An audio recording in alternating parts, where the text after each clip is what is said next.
It's not sciatica. Here's a condition that mimics it almost completely.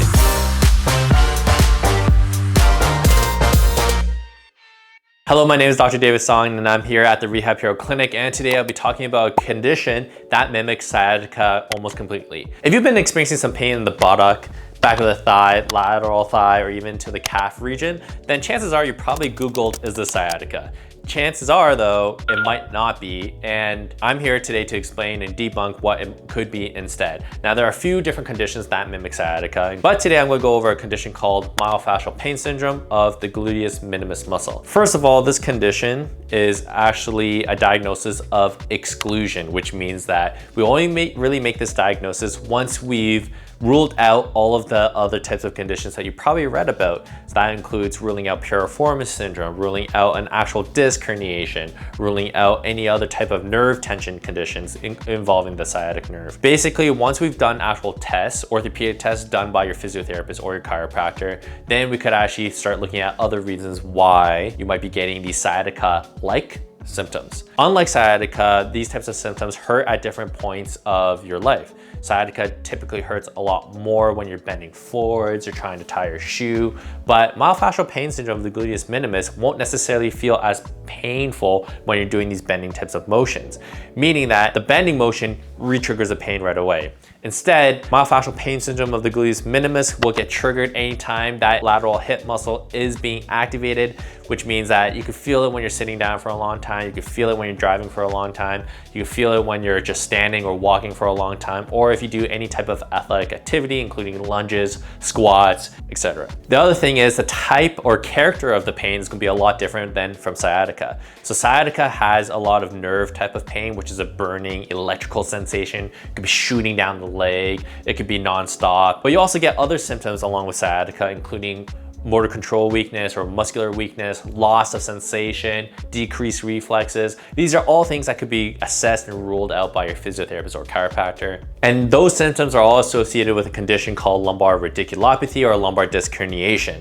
Again, today's video is not about that. We're going to be talking about the myofascial pain syndrome instead. Myofascial pain syndrome is really just a fancy word to say that this muscle is dysfunctional, it's irritated, and it's causing what we call myofascial referral pain or referral pain in general. The way that this is usually assessed is by taking a look at the trigger points of this muscle group, compressing it, and seeing if that reproduces your symptoms. As you can imagine, if you have real sciatica, pressing a tender spot on the hip won't necessarily cause those symptoms to occur, as real sciatica is due to a low back condition, not due to a hip condition. In today's video, we're going to go over an exercise or a self-massage exercise for symptom management. This will help to boost the recovery of the gluteus minimus muscle. We'll also be doing some strengthening exercises for this muscle that will help to promote its recovery. But before we get into that, it's first important to understand and realize why this condition is occurring in the first place. As I mentioned, this is due to a referral pain generated from a muscle called the gluteus minimus. This muscle is a weak hip abductor. It's one of your hip abductors that works alongside your gluteus medius and gluteus maximus muscles. Typically, this muscle can become irritated if it's being overworked, because you're not maximizing and using the other bigger, large hip muscles.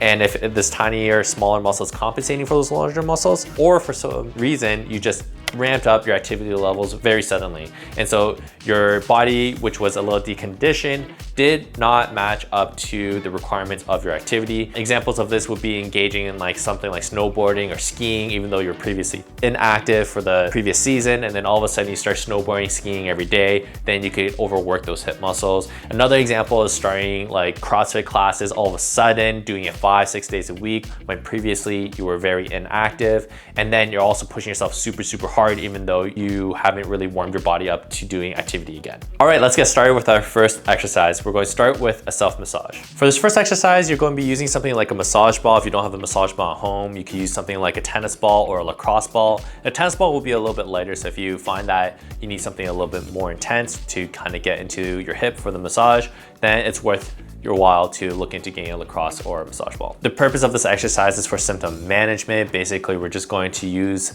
this massage tool to kind of get the muscle to relax. This won't fix your issue, although it'll make you feel better so long as you're doing it appropriately. Before we get into the exercises, it's really important that while you're doing it, you're not putting yourself into a high intensity massage. You're going to limit the intensity of the massage to a 5 or 6 out of 10 intensity, and that really depends on your own pain tolerance. It's also really important that we're only holding each massage point for about 30 seconds at a maximum. If you do more than that, your muscle can respond by going to a spasm, or it might just get way too sore following the massage. So it's really important that you don't overdo it.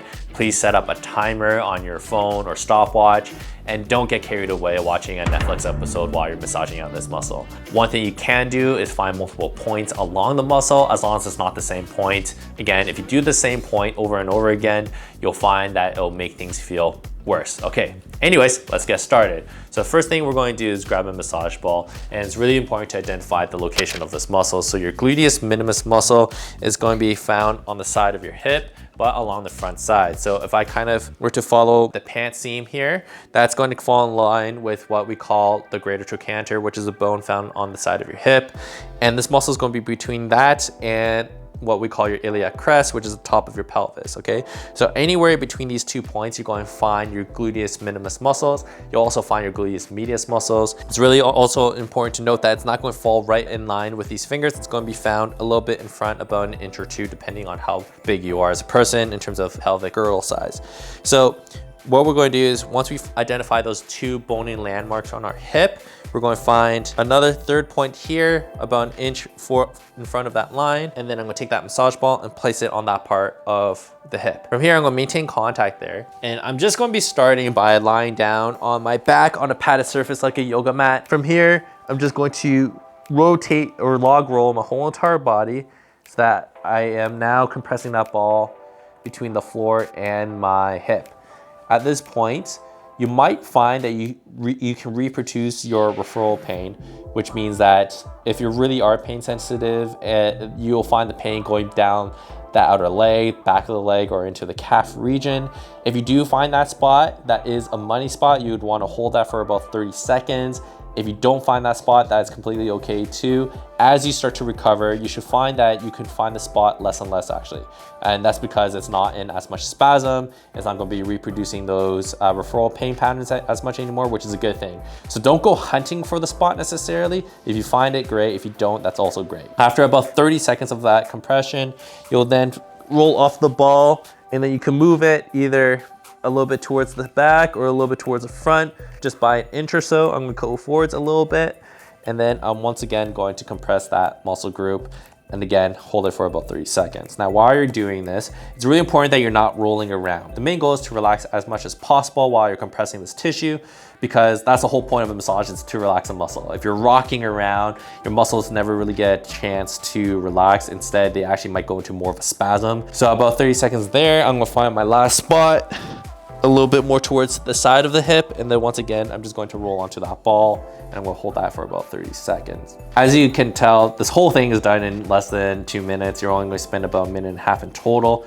30 seconds per spot, and you're not going to do this every day. You're going to limit this to once every 2 days, and that's because your body needs time to recover from the massage itself. As you can tell, it's like a 6 out of 10 intensity. It's not a light massage. It gets really deep in there. Right after completing these exercises, we're going to do some of our strengthening drills. You will need a yoga mat again for those types of exercises, and we're going to use a loop band. All right, so the first exercise that we'll be doing is going to be a supine clamshell that is using a band. So we're going to use a loop band like this. This is a level 4 band, so 4 out of 5. You would just use whatever you can tolerate, okay? So first thing we're going to do is loop this right around the knees. I like to put it around the knee because for this exercise, if it's below the knee, it can slip towards your ankles, or if it's above the knee, it can slip towards your pelvis. So we're just going to go right across that. Then from here, you're just going to lie down on your back on a padded surface. You're going to keep your heels together for this exercise, and you're going to have roughly a 90-degree bend in your knees. It doesn't have to be super exact.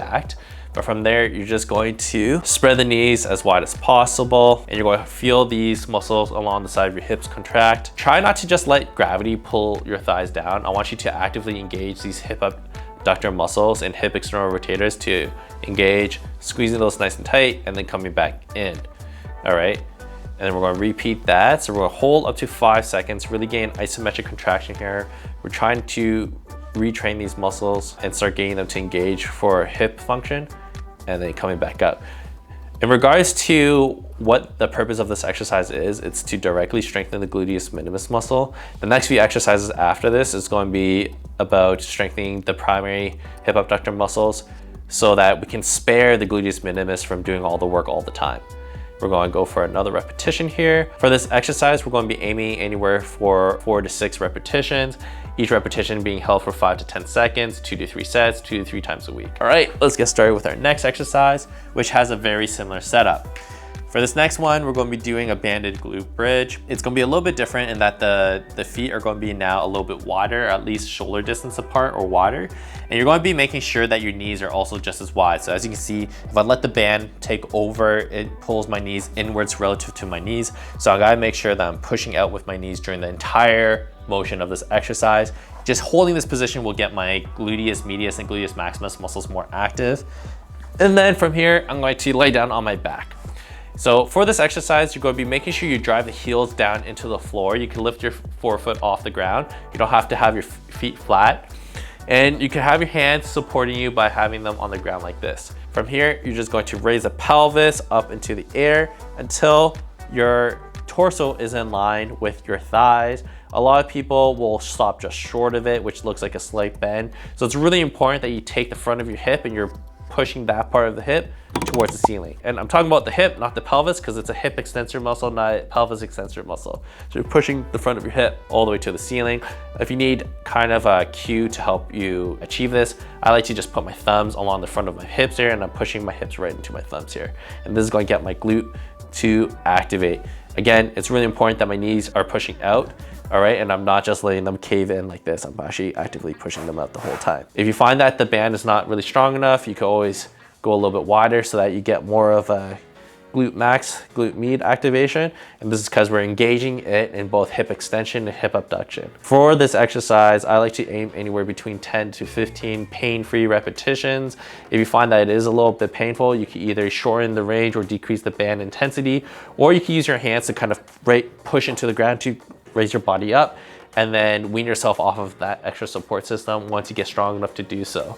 Most people find this exercise pretty pain-free though, because it doesn't really target the gluteus minimus directly, more so targets the gluteus medius and maximus muscles. All right, that wraps up this exercise. Up next is our last strengthening exercise. For this last exercise, we're going to be needing something that will help us stay elevated relative to the floor. I'm going to be using a plyo box, but if you don't have something like this, you could just use a set of stairs at home. I'm going to be doing this for my right hip. My right hip is the target one for this exercise. I'm just going to be having myself standing with both legs straight for this exercise. It's really important that you don't bend the knees because that kind of takes away the isolated movement. And so I'm just going to roll up my pant here just so you can see what my knee is doing here. Basically, we're going to take our pelvis, and it's a lateral tilting exercise that really is about controlling hip abduction here. So I'm going to put my hand on my pelvis here just so you could better visualize what my pelvis is doing.